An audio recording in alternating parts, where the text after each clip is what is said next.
13 de mayo, 13 de mayo de 1917, la primera aparición de la Santísima Virgen en Fátima. Y por eso es el día que se recuerda Nuestra Señora de Fátima. El año, como digo, es el 1917. Era el tercer año de la guerra en Europa, la que fue llamada la Gran Guerra, o también la conocemos como Primera Guerra Mundial. Había empezado en julio del año 14, de 1914. Aquel 13 de mayo del 17 era domingo. Nos encontramos en un lugar escondido de la Serra do Aire, en el centro de Portugal. Y ahí vemos que hay tres niños, Lucia, de 10 años, y sus primos, Jacinta, de 7 años, y Francisco, de 8. Salen con sus rebaños, después de haber asistido a la Santa Misa. Se dirigen hacia Covadiría. Llevan el rebaño hacia la cima de la colina y allí, sin perder de vista a las ovejas, se ponen a jugar. Es mediodía. De pronto, ante ellos y sobre una encina, en el centro de una gran aureola de luz que los envuelve, ven a una hermosa, bellísima señora, más resplandeciente que el sol. Sigamos el relato de Lucia que figura en sus memorias. Dice la Virgen: «No tengáis miedo, no os haré daño». «¿De dónde eres?», le pregunté. «Soy del cielo». «¿Y qué quieres de mí?». «He venido a pediros que vengáis aquí 6 meses seguidos, el día 13 a esta misma hora. Entonces os diré quién soy y lo que quiero. Luego volveré aquí por 7ª vez». Después en una de las memorias aparece también una serie de preguntas de Lucia. ¿Puede decirme si la guerra durará mucho tiempo, si terminará pronto? No puedo decírtelo hasta que te diga también lo que quiero. ¿Y yo también iré al cielo? Sí, irás. ¿Y Jacinta? Sí. ¿Y Francisco? También, pero tiene que rezar muchos rosarios. ¿Y María das Neves ya está en el cielo? Sí, está. ¿Y Amelia? Ella estará en el purgatorio hasta el fin del mundo. Y después dirá: ¿queréis ofreceros a Dios para soportar todos los sufrimientos que Él quiera enviaros, como acto de reparación de los pecados por los que Él es ofendido y de súplica por la conversión de los pecadores? Sí, queremos. Tendréis pues mucho que sufrir, pero la gracia de Dios será vuestro consuelo. Y dice Lucia, escribe: fue al pronunciar estas últimas palabras, la gracia de Dios, etc., cuando abrió por primera vez sus manos, comunicándonos una luz tan intensa como si fuera un reflejo de ellas, que penetró en nuestros pechos y en lo más íntimo de nuestras almas, haciéndonos vernos en Dios, que era esa luz, con más claridad de lo que nos vemos en el mejor de los espejos. Entonces, por un impulso interior también comunicado, caímos de rodillas y repetimos íntimamente: «Oh Santísima Trinidad, yo te adoro. Dios mío, te amo en el Santísimo Sacramento». Después de los primeros momentos, la Virgen añadió: «Rezad el rosario todos los días para obtener la paz para el mundo y el fin de la guerra». Y aquí, con esto, ya en la primera aparición, entramos en el corazón de los mensajes de Fátima. El rezo diario del rosario, sacrificios, conversión, penitencia. Penitencia como reparación y para pedir la conversión de los que de otro modo se condenan para siempre. Y sobre todo, la reparación eucarística. No lo dice ahí. Recordemos que las apariciones de la Santísima Virgen han sido precedidas por las del ángel, 1 o 2 años antes, y que estas apariciones, los mensajes del ángel son totalmente de penitencia y reparación. Y en esos mensajes también, no solo el mensaje, sino lo que ellos viven, la Eucaristía está en el centro. Sobre todo en el tercero, donde les presenta el cáliz con la sagrada hostia, la sagrada forma, encima que colaba sangre sobre el cáliz, y después los deja suspendidos en el cielo, en el aire, y se postra el ángel en actitud de adoración, obviamente, y le enseña aquella oración, que es la más larga que enseña, de reparación a la Santísima Trinidad, y está dirigida de reparación y de intercesión por los pobres pecadores, por los que de otro modo irían al infierno, ¿no? Además hace en esta misma aparición, la primera, una mención a los novísimos. Recordemos que son los novísimos, es el juicio después de la muerte y después el destino, ¿no?, del alma, o al infierno, o al purgatorio, o al cielo. En este caso habla solo del purgatorio y del cielo cuando hace las preguntas Lucia, y será luego en la tercera aparición del 13 de julio del 17 que la Virgen le ha de mostrar el infierno, donde van las almas de los pobres pecadores. Y para eso va a pedir también la devoción al Inmaculado Corazón de María para salvar a esas almas. Almas por las cuales muchos sí se van al infierno porque no hay nadie que pida por ellas, ni se sacrifique por ellas.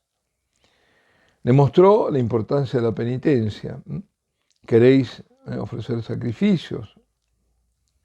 Y esto impresionó tanto a los niños que buscaban modos de hacer penitencia distintos y aprovechaban todos los pequeños sacrificios que se les presentaban. Por ejemplo, día de calor, no tomar agua, o ponerse, esa soga que no se veía, ¿no?, que tocaba la carne y que áspera. Fátima está vinculada especialmente a la devoción al corazón inmaculado de María. Justamente para evitar que Rusia propague sus errores por el mundo, y esto lo dirá en julio. Pensemos que en octubre de ese mismo año va a ser la Revolución Comunista, el 17. Ya ella está hablando de Rusia, para que no propague sus errores por el mundo, pedirá la consagración de esa nación a su Inmaculado Corazón y la comunión reparadora de los primeros sábados. Hay que decir que los niños no sabían qué era Rusia, creían que era una persona, una señora mala. Alguna vez pensaban que era una burra. No sabían, no tenían ni la menor idea, pero repetían lo que la Virgen les decía.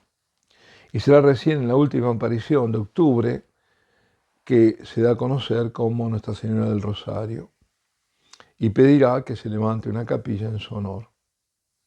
En cada aparición, eso sí, el pedido es constante, el rosario diario, uterzo. Es decir, en aquella época eran 3 la serie de misterios, y era una serie de misterios por cada día. Pero fijémonos, ¿no?, tan importante es el rosario que le dice, para detener la guerra, para que se acabe pronto, rezar el rosario. También detienen las guerras personales, los ataques a que estamos a veces expuestos, desde dentro o desde fuera. Y como la Virgen les había anunciado, en la aparición del 13 de octubre tuvo lugar el milagro del sol, presenciado, se calculan 70.000 personas que habían acudido a Covadiria, y eso fue publicado con detalle por la prensa, incluso por la prensa masónica. Llovía ese día torrencialmente, de pronto cesa la lluvia y las nubes negras de la mañana se disipan. El sol aparece en el cenit, siempre era, recordemos, el mediodía, como un disco de plata que podían mirar los ojos sin ningún daño. Y alrededor de ese disco se distinguía una corona brillante. Y de improviso se pone a temblar, a sacudirse bruscamente, y incluso para adelante y para atrás iba, ¿no? Y finalmente da vueltas sobre sí mismo como una rueda de fuego, proyectando distintos colores, hace desluces, color que cambiaba muchas veces. Ese mismo mes, pensemos, incluso creo que fue en ese mismo día en que estalla la revolución bolchevique en Rusia. Pues esta es Fátima, Fátima reconocida por los papas, por la Iglesia, por supuesto. Es de recordar ese viaje improviso, fue en el 2010 del Papa Benedicto, no estaba programado, estuvo del 11 al 14 de mayo del 2010, y lo que llamaba la atención es que ese año, después iba a haber y hubo una consagración de todos los sacerdotes que hizo el Papa, pero por el año sacerdotal, ahí como una emoción especial que tenía seguramente, nos consagró sacerdotes ahí en Fátima. Porque Fátima, como él dirá, es actual. Él dijo, para nosotros es un signo de la presencia de la fe, Fátima. De los pequeños nace una nueva fuerza de la fe, que no se reduce a los pequeños, sino que tiene un mensaje para todo el mundo. Y toca la historia precisamente, dice él, en su presente, cuando habían dicho que era cosa del pasado. Él ilumina esta historia, es decir, va hacia el futuro.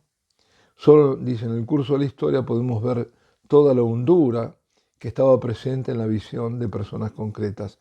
Y se está refiriendo a la persona del Papa en aquella visión, ¿no? Se reflejaba en la persona del Papa, pero, dice, lo importante, además de la llamado a la conversión permanente, a la penitencia, a la oración, al ejercicio de las tres virtudes teologales, la fe, la esperanza y la caridad, la novedad en este mensaje, decía el Papa, está en el hecho de que los ataques al Papa y la Iglesia no solo vienen de afuera, sino que los sufrimientos de la Iglesia proceden precisamente de dentro de la Iglesia, del pecado que hay en la Iglesia. Y hoy, decía él, lo vemos de modo realmente tremendo. La mayor persecución nace del pecado en la Iglesia. Y la Iglesia tiene una profunda necesidad de volver a aprender la penitencia, de aceptar la purificación, de aprender el perdón, pero también la necesidad de la justicia. Dirá el Papa, el mal ataca siempre, ataca desde el interior y el exterior, pero también hay que saber que las fuerzas del bien están presentes. Por eso la Virgen dice, al final, mi inmaculado corazón triunfará. Han sido muy claras estas palabras del Papa también, donde habla de la persecución, de la purificación, no solo del Papa. El Papa es como personificando a la Iglesia, pero la Iglesia perseguida, pero además con esa necesidad de ser purificada. Y diciendo que la peor persecución es la que viene de dentro. Con su ida a Fátima y con las palabras estas que he citado, dejaba claro que la profecía de Fátima no estaba cerrada, que no pertenecía al pasado. Dirá, se equivoca quien piensa que la misión profética de Fátima está acabada. Estamos viviendo realmente, Fátima es actual, muy actual. Así que aferrarnos al Santo Rosario y a todo lo que nos pide la Virgen, ya no más uno, sino completo, reparar, hacer penitencia, reparar la reparación eucarística, los 5 primeros sábados. Y ahora tenemos también la oportunidad de renovar la consagración al corazón inmaculado de María. Yo animo a todos a que lo hagan. Alabado sea Jesucristo, Ave María Purísima, Nuestra Señora de Fátima, ruega por nosotros.